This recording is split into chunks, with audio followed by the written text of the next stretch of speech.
the big news of the day strikes a couple hours before we go on the air. No more subterfuge. No more mystery. Jayden Daniels out Sunday against the Raiders for the first time since Washington drafted him. He will not play in a game the Commanders are strapping up the pads for. So it's a bummer, obviously, that he's not right, but we'll miss him this weekend. But hopefully, Mariota, the reason you pay him, the reason you bring him back, is for situations just like this. But honestly, given the circumstances, again, I'm not thrilled that he's injured. That's not fun. But I'm thrilled with the decision making. I'm thrilled with the process. Right? Instead of this weird idea that maybe he could talk you into it, etc. Dan Quinn referenced it kind of throughout. This player at this position is too important. Not for a week, not for 2 weeks, not even for a season, for the long term. I love long-term thinking. Coaches in general, that's why a coach and general manager should never be the same person. Coaches in general are trying to figure out what's the next play. When do I burn the next time out? When do I, what formation, what substitution, minute to minute, moment to moment, day to day. General managers and executives have the obligation to think longer term. And when everybody's on the same page, sometimes we could really help us this weekend if we can come up with a certain package of plays. The temptation is there. They removed that. They made sure that they're taking care of this player. I think it's the right thing to do. I'm thrilled with the decision. So Dan Quinn said all of the right things, and we'll play the Dan Quinn audio on the decision to sit Jayden Daniels and to play Marcus Mariota in just a couple of moments. But I stopped short of celebrating the taking caution here because I don't know that that's actually what happened. I've seen everybody celebrating that. I've seen people saying, good job by the coaching staff that they didn't push Jayden Daniels. How sure are we that he's anywhere close to being able to play? That's fair, too. Yeah. I mean, he was asked after he said he wasn't playing by Nikki Javala of The Athletic, basically, was this really close? Are you having to hold him back? And he bulled right through it. He didn't answer the question. He didn't practice a single ounce yesterday. He didn't practice at all on Wednesday. He was listed limited today, and Dan Quinn said that he ran around and did a few things. But if you remember, he said that on Monday. Yeah. He said, or maybe it was Wednesday, I guess, but the first practice day, he said, he didn't practice, but he ran around and he threw the football. So all he said he did today was the same thing that he said he did Wednesday when he couldn't practice at all. For me, I've always been interested in next week. Now, the team made it very clear and left open the possibility he could play, so you have to just take them at their word. But everything that I'd heard the entire time was it was extremely unlikely that he was going to be able to play this weekend. My guess is they just kept the element of possibility open. Mm-hmm. They kept the charade seems nefarious, but they kept the Raiders guessing. The subterfuge, whatever, basically. Yeah. That's to me what happened here. Now, I guess it's possible they could push back and say, oh, you don't know what you don't know. He really had a chance to play. I think early on this week they knew he wasn't playing. And Marcus Mariota has known for days, it's my job on Sunday. I got to go get this football team a win in a revenge game, oh, by the way, against one of the other 5 teams in the NFL that I've played for in my career at this point. But I agree that if, in fact, Daniels was pushing hard and charging to play and was trying to kind of bull his way back onto the field because he's the face of the franchise and he thinks he can gut through it and still give you the best chance to win, if they protected him from himself, job well done. That's the job. That's exactly what they should have done in week 3 of a marathon. But I'm still in wait-and-see mode here to see. Let's fast forward to next Wednesday. I mean, is he practicing in full? Is he Jayden Daniels again? I'm curious. We might know more about this week. I think that's all an astute assessment by you. To me, this is, though, I'm just sort of basing it off what I thought I knew, but I was making some assumptions. So I think you're right. I guess what I'm saying is I feel like this is a thoughtful group, whereas in years past, I don't know that was the case. It would have been like, what do you think, buddy? All right, let's go with our gut, or something like that. And maybe he would have tried it out there with a big brace on or something cumbersome or whatever. And they were behind, he's cleared. He's cleared, man. Talk to the guy. Instead of this, whatever it is they did. So I don't begrudge you not, being forthcoming on Monday, Tuesday, Wednesday, or even yesterday. But, appreciate that today this is definitive. It's over. No Jayden Daniels this weekend. And I'll be fascinated, I'm with you, on what it looks like early next week when they do get back on the practice field for a normal week of kind of the routine as opposed to what happened this past week. More on Daniels in a minute, but let's talk Mariota for a second as he takes center stage here under the bright lights. as he gets ready to lead this team in a pretty important Week 3 game to try to get to 2-1 to start the season. For Marcus Mariota, he is the other Heisman Trophy winning number 2 overall pick in that quarterback room. People forget that while he was never Daniels, he didn't have a 50-touchdown season in the SEC. He never had the rookie year that was the greatest of all time that Jayden's already had, on the precipice of being considered a top 5 QB in the league and elite. Mariota at one point in time was the belle of the ball. I mean, he was taken by the Titans one pick after Jameis Winston goes 1 to the Bucs to be the face of the franchise. Now it's been a 10-year career for him, 74 career starts, spends the first 5 seasons of his NFL career in Tennessee with the Titans. There was a 3-year stretch in Tennessee when Derrick Henry was running the ball well and they could play some defense, where they went 24-19 in games he started. Like a well above 500 playoff caliber team. He ends up getting benched in his final year of his contract. Ryan Tannehill comes in and takes flight there, if you remember, as a really good fit with, at the time, Arthur Smith, who's gone on to be a head coach and is now calling plays for Aaron Rodgers in Pittsburgh. But after that, Mariota leaves, and he's since been a backup for the rest of his career. 2 years in Vegas, then he gets a chance to start for part of a season in Atlanta, spent a year with the Eagles, last year here in Washington, and so now this is team number 5. But I view Marcus Mariota as kind of the perfect number 2 quarterback. Like, the comp for me, do you like this? I think he's Tyrod Taylor. He is a guy that can beat you with his feet. He is a guy that can make all the throws. He is not going to lead teams to a lot of points that aren't schemed up. Like, they hung 40 with him on the field against Carolina last year, and he played beautifully within Cliff Kingsbury's offense. But he's not going to be Jayden Daniels and go off schedule and off script and kind of create and manufacture a bunch of offense. But it's low interceptions. His interception total in his career is minuscule. He will not really beat you with bad decisions. He's going to hold on to the ball. Not going to make a lot of plays, but not going to make them for the other team either. It's a Tyrod Taylor starter kit here. And for a week at a time, it's exactly what teams should look for from a backup quarterback. Yeah, to me, my quintessential backup quarterback I always think of is Doug Flutie, right?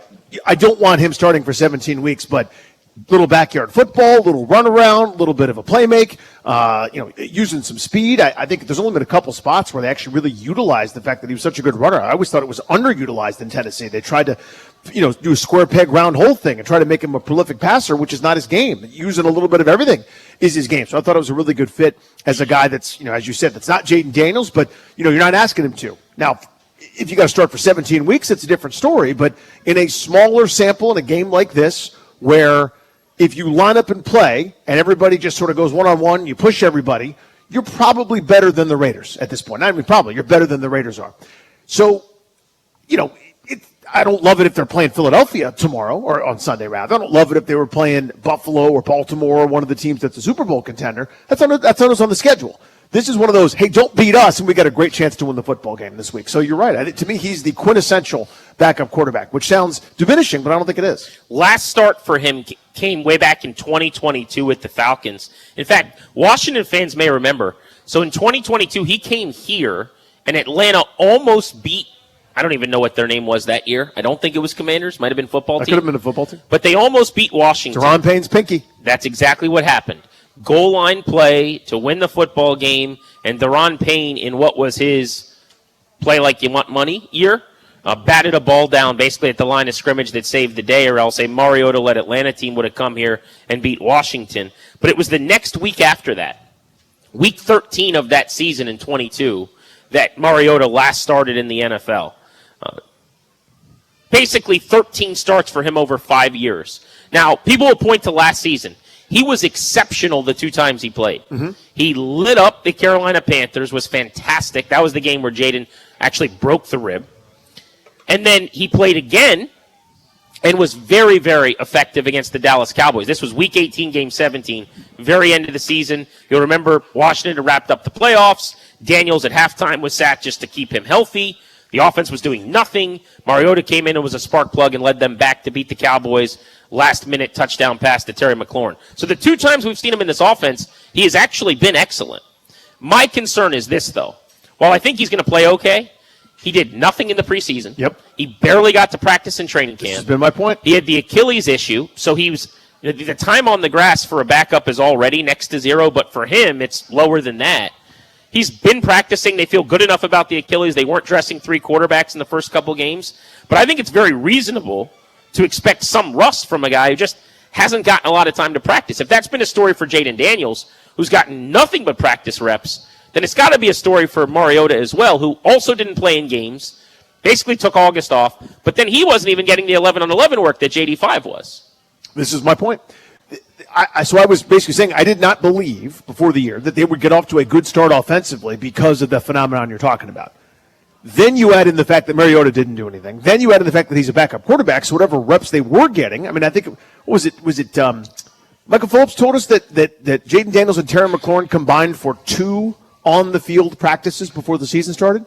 I don't care who you are. I don't care if you're Montana and Rice in your prime. You need more than that. You need 7, 10, 20, who knows what the actual number is. So, yeah, no surprise to me. They've been off to kind of a sluggish start, and I think their best football's ahead of them once they all kind of get in rhythm and really start getting going this year. But then you add in that rust factor for Mariota. So, to me, this is one of those, maybe if this is a Week 10 situation, everybody's been at it for a while, I might open up to all the different pages of that playbook, and I might show you the full Monty, so to speak. This, to me, feels like, hey, man, let's do what you do really well right now. That's RPO. That's some read option looks. Use your legs, but stay safe, please, for goodness sakes. I don't want to see, just want to see Sam Hartman on the sideline being handsome. Maybe not in the game, Sam Hartman. But you know what I mean? Like, to me, this is Josh Johnson. Well, Josh Johnson, yeah, but you know what I mean? Hartman will be on the practice squad. I'm saying I want to keep this we're just not going to beat ourselves. And it's not, it may not be the sexiest game plan. I think this needs to be more of a war of attrition kind of game where you're going to hopefully let the Raiders screw up. Yeah, I think that makes sense. The bad news, I guess, would be there's possible rust, right? So we got that out of the way. Here's the good news, I think, for Marcus Mariota. This is the most susceptible defense that they have played yet. The Giants game, where they were a play here and a play there away from like 500 yards and 30 points, it wasn't pretty, but the numbers were okay. They scored 20-plus and 400-plus yards or whatever, and they left a few things on the field. You go into that game going, this defensive front's going to eat you for lunch. Didn't really happen. The O-line held up well. The Packers have the number 1 defense in the NFL. But if you look at the Raiders, they gave up a 60-yard touchdown where Quentin Johnson got behind everybody on Monday Night Football.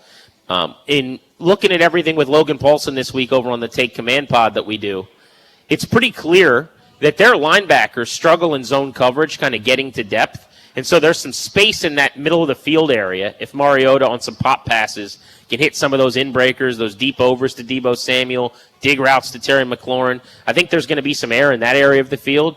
And they are susceptible to quarterbacks running the football. And I really do believe if Jayden Daniels had played, you almost had to avoid any kind of calls into the headset where you're telling him to run. Because he's already going to scramble more than you want him to anyway from the standpoint of taking shots when his knee is not right. So with Mariota out there, I'll bet you Cliff Kingsbury dials up read option to your point. I think so. I think he's going to run 7, 8, 9 times maybe. It wouldn't surprise me. It's certainly going to be 5 or 6 in this game. I would take the over. Like I would RPO them to death. Yeah, why not? I would go right at Max Crosby and get your extra big tackle, whether that's Trent Scott or your tight end if that's Sinnott or Yankoff this week or whoever it's going to be, and you park them next to Josh Connerly and try to slow him down that way. But I actually like the matchup. If he's not rusty, if he is able to just look like himself, they should be able to move the football this week against this Raiders team.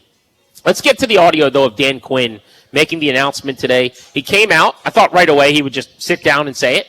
He gave you the captains first, and then he went through some other things. He quinned it up, didn't he? Talked about the stadium coming to RFK. I guess it's the first time he's spoken since that happened, maybe. But eventually he got to the elephant in the room, which was that Jayden Daniels, for the first time, will not play. I'm not going to go through the entire injury report, but give updates when I can.